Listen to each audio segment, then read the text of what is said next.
Hello guys! Ito po ang mga kapulitan ng aking si Baby Luna. Tingnan mo, ang wallet ko naman ang kanyang tinitira. Ayan, yung bag ko naman. Ganyan po yan pag wala siyang ginagawa, pag siya inaantok, napaka-hyper. Saksakan ng kulito, ito naman. Yan, kung hindi bag, wallet, ito na sombrero ng tatay niya. Wasakin mo ha, Luna. Ayan, huwag kayong inangat niya. Nangangati po kasi ang mga ipin yan eh.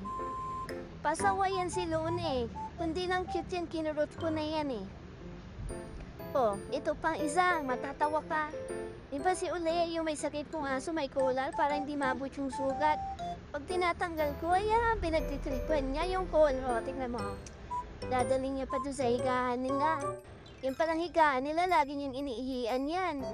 Kaya marami mga basahan kung nilagay, o tingnan mo. Sisirain talaga niya yan.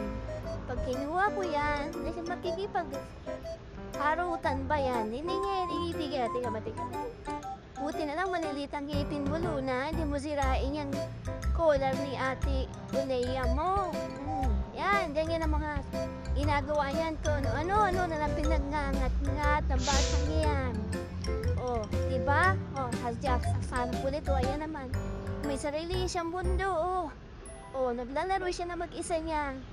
Ayaw siya minsan pa laro ni Bam Bam kasi inakagat niya yung buntot ni Bam Bam. Diba? Nakakapaka-cute. Ang liit-liit lang yan guys. Isang damkalahiyang pupa na aso na yan. Napaka-cute.